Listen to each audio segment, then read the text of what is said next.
Hey guys, I'm Abby and welcome to my channel, and also welcome to 2021. We made it. We survived. 2020, we're here. But today I will be going over my top 5 books that I liked from 2020. They're not necessarily the highest ranked, but probably the most that I remember or made like an impact on me. I read 29 books, which isn't my goal of 36, but I think it was okay because I had some really dry spells of no reading just because it was 2020. But I'm going to quickly go over those 5 books and kind of briefly say why I liked them. But I will link down below my blog post going more in depth of why I liked these books, and you can check that out. And then I'm going to go over 12 books that I picked from my shelves to try to read this year. I did this last year. Picked 12 books from my shelf and I got, I think, 7 or 8 of them done, and then started a few others but didn't finish. So to get more books that I already own read and either on my shelves as a favorite or off my shelves as I don't like them, I picked 12 again this year, and I will go over them as my books to read for 2021.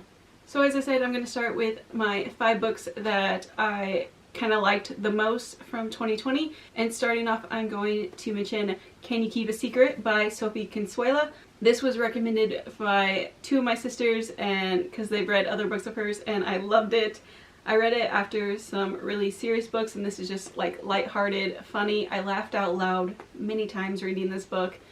It only took me a day or two, since it is a smaller book, to get through, and I just remember this book so much because it made me laugh, kind of helped me get out of a dry spell with reading. So it's one of my favorites from 2020. Next book I'm going to mention is Eleanor Oliphant is Completely Fine by Gail Honeyman. And this was a book my family chose to read for the book club, and I really loved it. It also really made me laugh. I did have a sister who didn't like it as much, but I really enjoyed it. There's some scenes in this book I can recall so well because they were either really funny or just really awkward. The main character is a little socially inept, but it's about her learning there's more to life than what she has, and it's a really great story, and I really enjoyed it. The next book I could not put down, and it is Where the Crawdads Sing by Delia Owens. This story has a murder mystery, but it doesn't even seem like the main plot because you learn about this girl who grew up in kind of the boonies of North Carolina all by herself. She didn't have parents and everything. It's just a really strong telling of this character, and you grow to really love her and everything that happens to her, and it's just a gripping story, and you want to know about who murdered the person. And so I read this so fast I didn't want to put it down. It was so good. We did this as a family book club book also, and everyone else felt the same. So I highly recommend this book. The next book I'm going to mention, I almost kind of forgot about it because it was one of the first books I read in 2020. So it was before COVID and quarantine and the pandemic, so that seems like a lifetime away.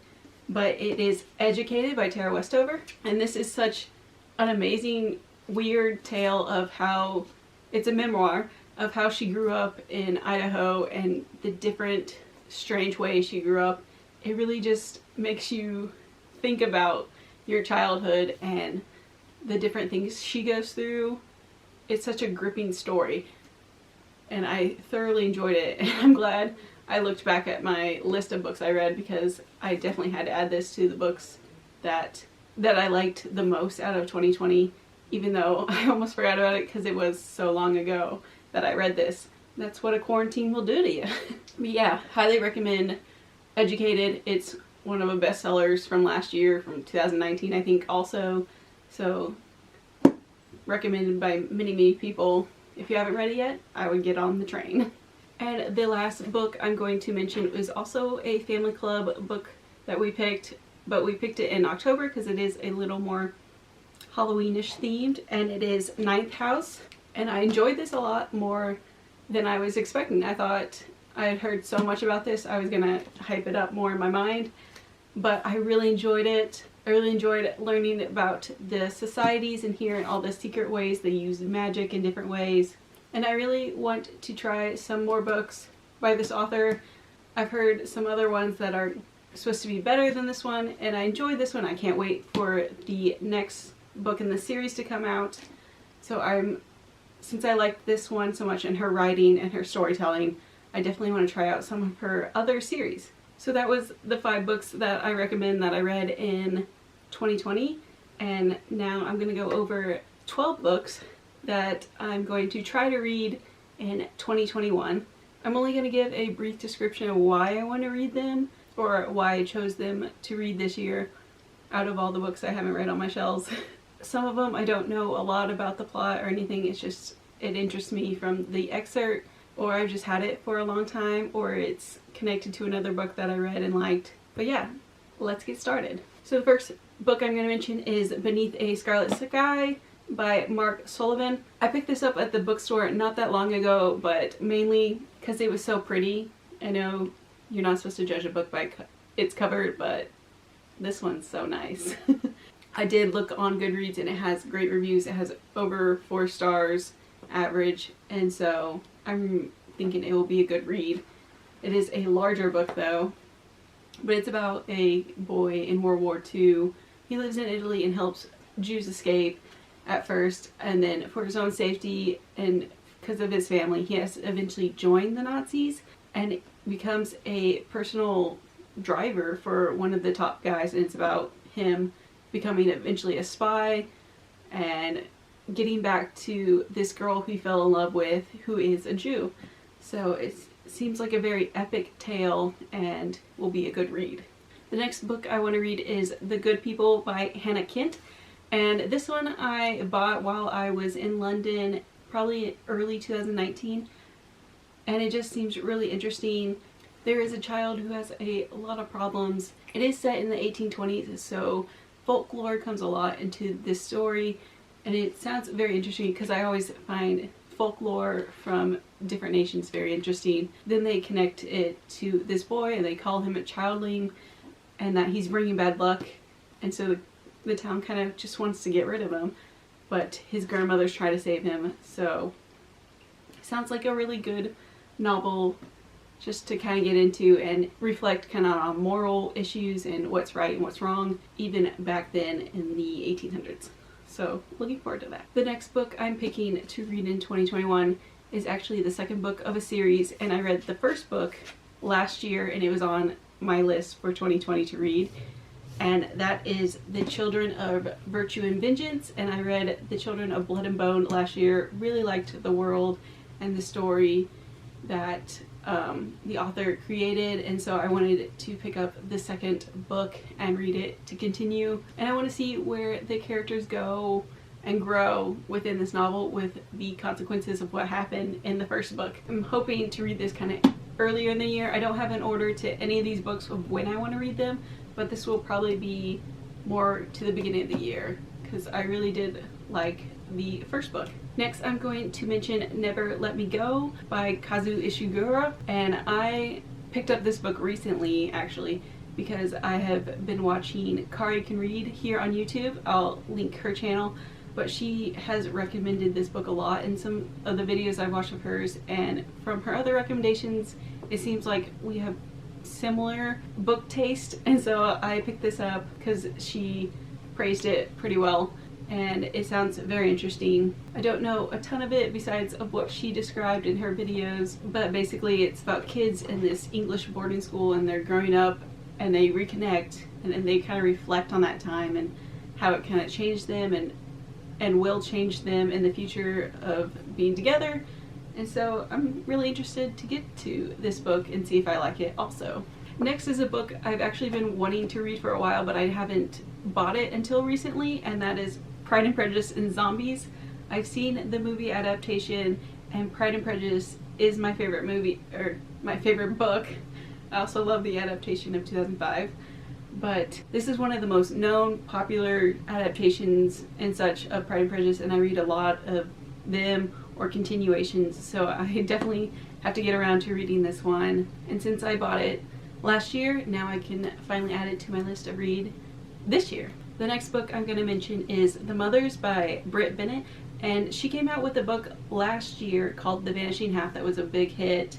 I don't own it and I haven't read it yet, but this was her debut novel, and so I would really like to see what her writing's about and everything, and maybe I'll get to The Vanishing Half, but since I already owned this after hearing about that book, I figured I should read this first. And from what I know, it's about just living in contemporary America as a black person and the struggles they go through. But other than that, I don't know a lot about the story, but I'm sure it will be good. And I'm ready to dive into it and maybe pick up The Vanishing Half next. The next book I want to read in 2021 is A Delicate Truth by John Mccarray, and I've read 2 others of his books and I really enjoyed them. I've seen movie adaptations of the books I read and a few more of his stories.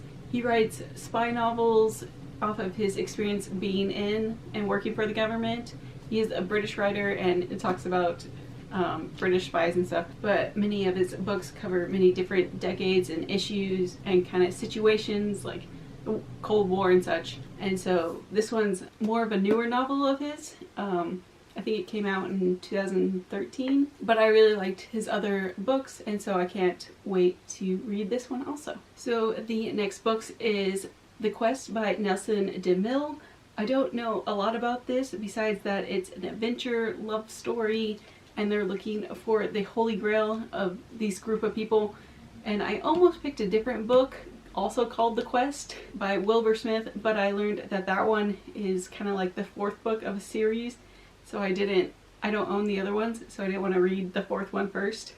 So I went with this one as the 2 books I have called The Quest. But it does sound like a good adventure book. I might read it during the summer. That's when I like to read a lot of adventure books, especially when I'm traveling. But I picked this up at a book fair. It just kind of grabbed my attention from the little excerpt, and I want to get around to reading it now. The next book I'm going to mention I have had for a while, but I haven't got around to reading it because it is a start of a series. It's the first book in the series, and I think there's like 5 now, but I bought it when there was only like 2 or 3.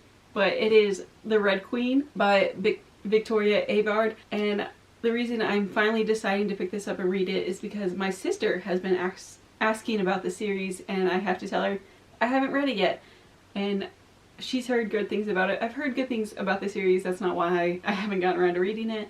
Now I want to get to it, and I'll eventually have to buy the other books because this is the only one in the series I own. But it doesn't seem too difficult to read, and you know, hearing good things, and maybe my sister will join me in reading it at the same time, and we can finally get through this series.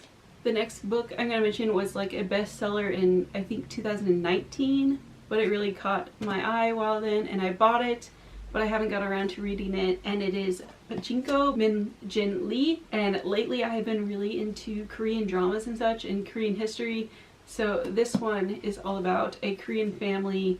It goes through 4 generations I think, and they end up living in Japan, and it's all about their sacrifices and such, because if you don't know, Japan occupied Korea, and it's set during that time period mainly, and it talks about family dynamics and the struggles they go through on either in Japan or in Korea, and it sounds like a great novel, and it was a bestseller when I bought it.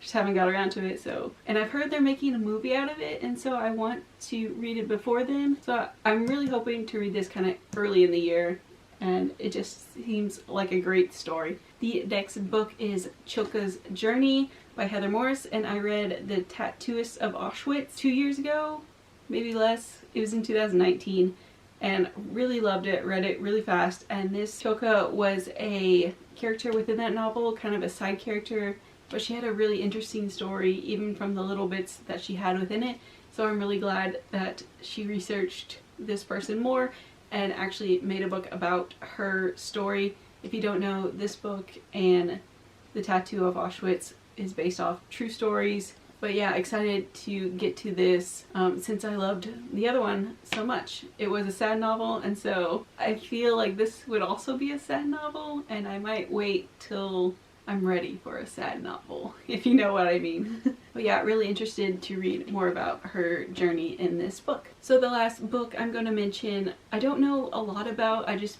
kind of picked it up for its cover, and it looks kind of like spooky-ish, so I think I might read it during the October time frame, you know, get in the mood.